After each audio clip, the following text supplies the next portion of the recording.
Karaoke Books. Emma. Written by Jane Austen. Audiobook. Chapter 48. Till now that she was threatened with its loss, Emma had never known how much of her happiness depended on being first with Mr. Knightley, first in interest and affection.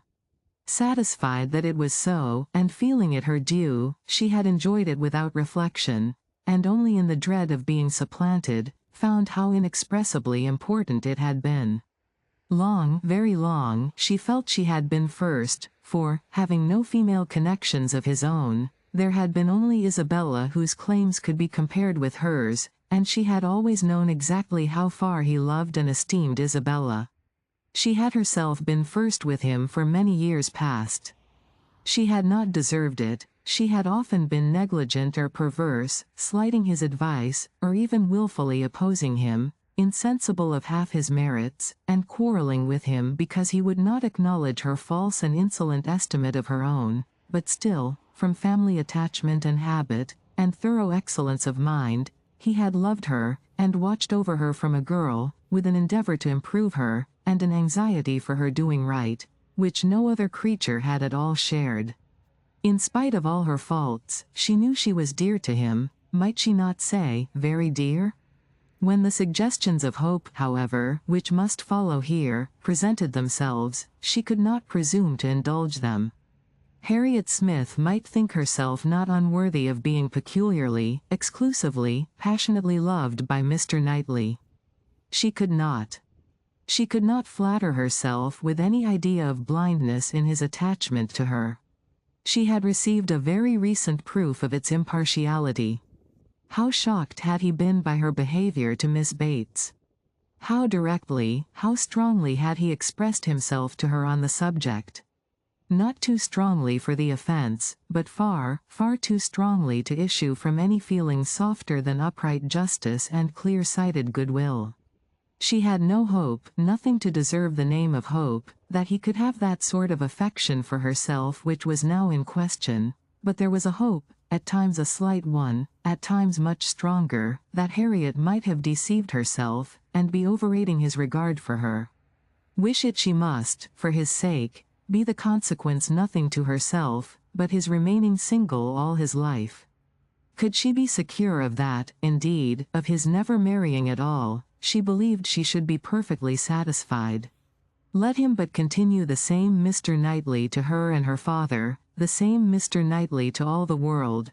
Let Donwell and Hartfield lose none of their precious intercourse of friendship and confidence, and her peace would be fully secured. Marriage, in fact, would not do for her. It would be incompatible with what she owed to her father, and with what she felt for him. Nothing should separate her from her father. She would not marry, even if she were asked by Mr. Knightley. It must be her ardent wish that Harriet might be disappointed, and she hoped, that when able to see them together again, she might at least be able to ascertain what the chances for it were. She should see them henceforward with the closest observance, and wretchedly as she had hitherto misunderstood even those she was watching, she did not know how to admit that she could be blinded here. He was expected back every day. The power of observation would be soon given, frightfully soon it appeared when her thoughts were in one course. In the meanwhile she resolved against seeing Harriet. It would do neither of them good, it would do the subject no good, to be talking of it farther. She was resolved not to be convinced, as long as she could doubt, and yet had no authority for opposing Harriet's confidence. To talk would be only to irritate. She wrote to her, therefore, kindly, but decisively, to beg that she would not, at present, come to Hartfield, acknowledging it to be her conviction, that all farther confidential discussion of one topic had better be avoided, and hoping, that if a few days were allowed to pass before they met again, except in the company of others, she objected only to a tête-à-tête, they might be able to act as if they had forgotten the conversation of yesterday. Harriet submitted, and approved, and was grateful. This point was just arranged, when a visitor arrived to tear Emma's thoughts a little from the one subject which had engrossed them, sleeping or waking, the last 24 hours, Mrs. Weston, who had been calling on her daughter-in-law-elect, and took Hartfield in her way home, almost as much in duty to Emma as in pleasure to herself, to relate all the particulars of so interesting an interview. Mr. Weston had accompanied her to Mrs. Bates's, and gone through his share of this essential attention most handsomely, but she having then induced Miss Fairfax to join her in an airing, was now returned with much more to say, and much more to say with satisfaction, than a quarter of an hour spent in Mrs. Bates's parlour, with all the encumbrance of awkward feelings, could have afforded. A little curiosity Emma had, and she made the most of it while her friend related. Mrs. Weston had set off to pay the visit in a good deal of agitation herself, and in the first place had wished not to go at all at present, to be allowed merely to write to Miss Fairfax instead, and to defer this ceremonious call till a little time had passed, and Mr. Churchill could be reconciled to the engagements becoming known, as, considering everything, she thought such a visit could not be paid without leading to reports. But Mr. Weston had thought differently. He was extremely anxious to show his approbation to Miss Fairfax and her family, and did not conceive that any suspicion could be excited by it, or if it were, that it would be of any consequence, for such things, he observed, always got about. Emma smiled, and felt that Mr. Weston had very good reason for saying so.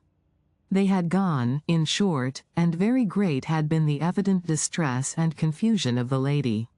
She had hardly been able to speak a word, and every look and action had shown how deeply she was suffering from consciousness.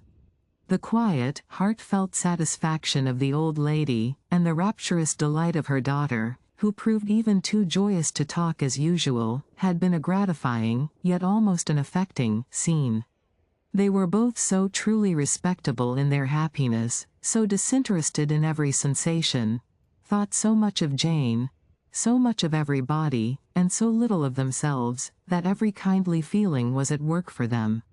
Miss Fairfax's recent illness had offered a fair plea for Mrs. Weston to invite her to an airing. She had drawn back and declined at first, but, on being pressed, had yielded, and, in the course of their drive, Mrs. Weston had, by gentle encouragement, overcome so much of her embarrassment, as to bring her to converse on the important subject. Apologies for her seemingly ungracious silence in their first reception, and the warmest expressions of the gratitude she was always feeling towards herself and Mr. Weston, must necessarily open the cause. But when these effusions were put by, they had talked a good deal of the present and of the future state of the engagement. Mrs. Weston was convinced that such conversation must be the greatest relief to her companion, pent up within her own mind as everything had so long been, and was very much pleased with all that she had said on the subject. On the misery of what she had suffered, during the concealment of so many months, continued Mrs. Weston, she was energetic. This was one of her expressions. I will not say that since I entered into the engagement I have not had some happy moments, but I can say that I have never known the blessing of one tranquil hour, and the quivering lip, Emma, which uttered it, was an attestation that I felt at my heart. Poor girl, said Emma. She thinks herself wrong, then, for having consented to a private engagement? Wrong. No one, I believe, can blame her more than she is disposed to blame herself. The consequence, said she, has been a state of perpetual suffering to me, and so it ought. But after all the punishment that misconduct can bring, it is still not less misconduct. Pain is no expiation. I never can be blameless. I have been acting contrary to all my sense of right, and the fortunate turn that everything has taken, and the kindness I am now receiving, is what my conscience tells me ought not to be. Do not imagine, madam, she continued, that I was taught wrong. Do not let any reflection fall on the principles or the care of the friends who brought me up. The error has been all my own, and I do assure you that, with all the excuse that present circumstances may appear to give, I shall yet dread making the story known to Colonel Campbell. Poor girl, said Emma again. She loves him then excessively, I suppose. It must have been from attachment only that she could be led to form the engagement. Her affection must have overpowered her judgment. Yes, I have no doubt of her being extremely attached to him. I am afraid, returned Emma, sighing, that I must often have contributed to make her unhappy. On your side, my love, it was very innocently done. But she probably had something of that in her thoughts, when alluding to the misunderstandings which he had given us hints of before. One natural consequence of the evil she had involved herself in, she said, was that of making her unreasonable. The consciousness of having done amiss had exposed her to 1,000 inquietudes, and made her captious and irritable to a degree that had been, hard for him to bear. I did not make the allowances, said she, which I ought to have done, for his temper and spirits, his delightful spirits, and that gaiety, that playfulness of disposition, which, under any other circumstances, would, I am sure, have been as constantly bewitching to me, as they were at first. She then began to speak of you, and of the great kindness you had shown her during her illness, and with a blush which showed me how it was all connected, desired me, whenever I had an opportunity, to thank you. I could not thank you too much, for every wish and every endeavor to do her good. She was sensible that you had never received any proper acknowledgment from herself. If I did not know her to be happy now, said Emma, seriously, which, in spite of every little drawback from her scrupulous conscience, she must be, I could not bear these thanks, for, oh, Mrs. Weston, if there were an account drawn up of the evil and the good I have done Miss Fairfax. Well, checking herself, and trying to be more lively, this is all to be forgotten. You are very kind to bring me these interesting particulars. They show her to the greatest advantage. I am sure she is very good, I hope she will be very happy. It is fit that the fortune should be on his side, for I think the merit will be all on hers. Such a conclusion could not pass unanswered by Mrs. Weston. She thought well of Frank in almost every respect, and, what was more, she loved him very much, and her defense was, therefore, earnest. She talked with a great deal of reason, and at least equal affection, but she had too much to urge for Emma's attention. It was soon gone to Brunswick Square or to Donwell. She forgot to attempt to listen, and when Mrs. Weston ended with, "We have not yet had the letter we are so anxious for, you know, but I hope it will soon come," she was obliged to pause before she answered, and at last obliged to answer at random, before she could at all recollect what letter it was which they were so anxious for. "Are you well, my Emma?" was Mrs. Weston's parting question. "Oh, perfectly. I am always well, you know. Be sure to give me intelligence of the letter as soon as possible." Mrs. Weston's communications furnished Emma with more food for unpleasant reflection, by increasing her esteem and compassion, and her sense of past injustice towards Miss Fairfax. She bitterly regretted not having sought a closer acquaintance with her, and blushed for the envious feelings which had certainly been, in some measure, the cause. Had she followed Mr. Knightley's known wishes, in paying that attention to Miss Fairfax, which was every way her due, had she tried to know her better, had she done her part towards intimacy, had she endeavored to find a friend there instead of in Harriet Smith, she must, in all probability, have been spared from every pain which pressed on her now. Birth, abilities, and education had been equally marking one as an associate for her, to be received with gratitude, and the other, what was she? Supposing even that they had never become intimate friends, that she had never been admitted into Miss Fairfax's confidence on this important matter, which was most probable, still, in knowing her as she ought, and as she might, she must have been preserved from the abominable suspicions of an improper attachment to Mr. Dixon, which she had not only so foolishly fashioned and harbored herself, but had so unpardonably imparted, an idea which she greatly feared had been made a subject of material distress to the delicacy of Jane's feelings, by the levity or carelessness of Frank Churchill's. Of all the sources of evil surrounding the former, since her coming to Highbury, she was persuaded that she must herself have been the worst. She must have been a perpetual enemy. They never could have been all three together, without her having stabbed Jane Fairfax's peace in 1,000 instances, and on Box Hill, perhaps, it had been the agony of a mind that would bear no more. The evening of this day was very long and melancholy at Hartfield. The weather added what it could of gloom. A cold stormy rain set in, and nothing of July appeared but in the trees and shrubs, which the wind was despoiling, and the length of the day, which only made such cruel sights the longer visible. The weather affected Mr. Woodhouse, and he could only be kept tolerably comfortable by almost ceaseless attention on his daughter's side, and by exertions which had never cost her half so much before.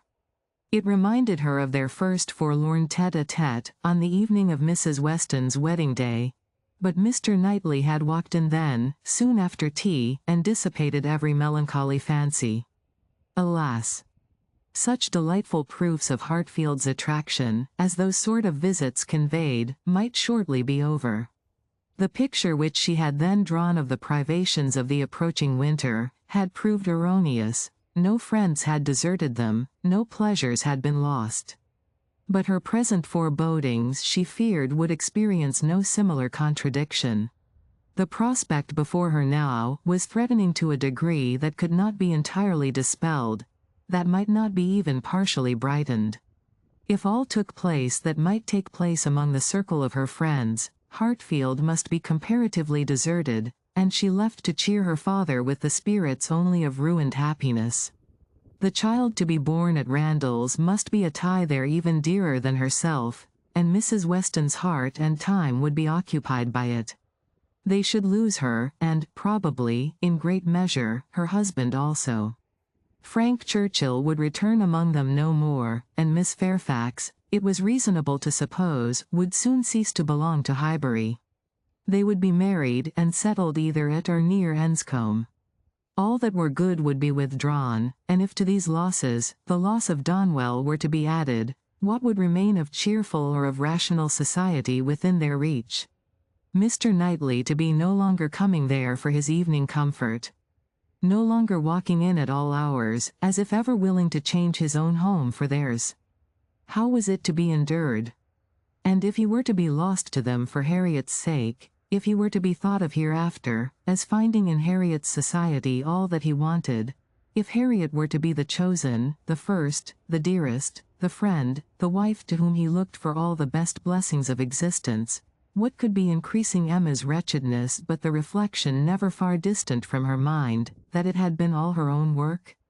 When it came to such a pitch as this, she was not able to refrain from a start, or a heavy sigh, or even from walking about the room for a few seconds, and the only source whence anything like consolation or composure could be drawn, was in the resolution of her own better conduct, and the hope that, however inferior in spirit and gaiety might be the following and every future winter of her life to the past, it would yet find her more rational, more acquainted with herself, and leave her less to regret when it were gone. If you liked what you heard, please subscribe to the channel.